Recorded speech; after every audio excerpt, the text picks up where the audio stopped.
Greetings in the name of the Lord Yeshua HaMashiach, our coming King, Jesus Christ. I had a vision where I saw the falling away, and it came in 3 waves. And the vision begins with 1,000 people, which is the representation of the church. And here I saw people was facing the waters. They were standing on the beach shore. And as I watched out into the waters, I saw this huge wave that was coming toward the people as they were facing the waters. And this water came closer to the shoreline, and it was over their heads.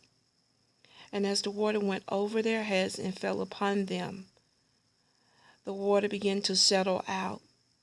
And I began to notice that some of the people was missing, and that not all of them were standing there anymore. And so only a few thousand was left. Now I began to look out into the waters again, and I saw a huge wave, much greater than the first wave. And this wave came closer to the shore, and it went over the people's heads. And as it fell upon the people's head, I noticed that some of the people were washed away. And there were only a few people standing, fewer than the first set of people.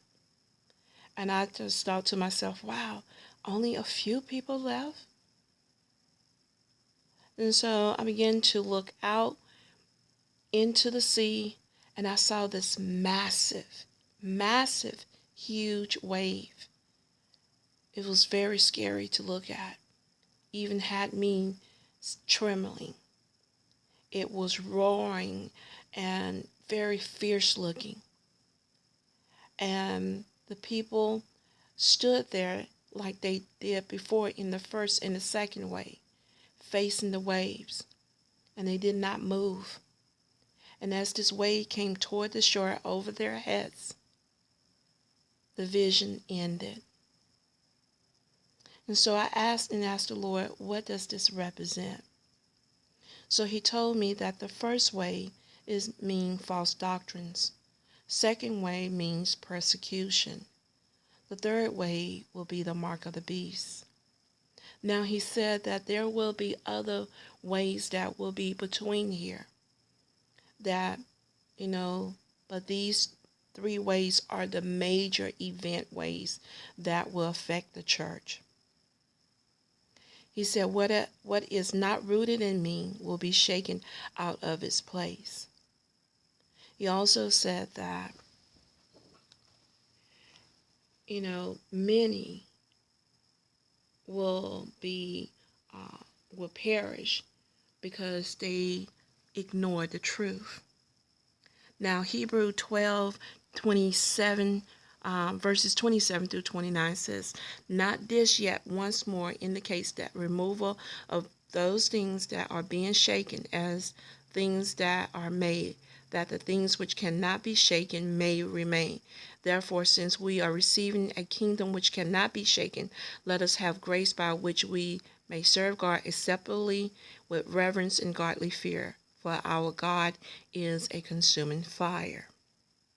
Those who do not know the Lord, and you want the Lord to come into your heart, do not prolong this, for the Lord is knocking at your heart today. You can ask God to come into your heart by just confessing that he is Lord, that Jesus is Lord, and that the Father raised him from the dead. He said, whoever believes in him shall not perish, but have everlasting life. Only thing you have to do is call upon his name, and you shall be saved. It is easy. The Lord is waiting for you to enter into his kingdom. Blessings unto you. Shalom.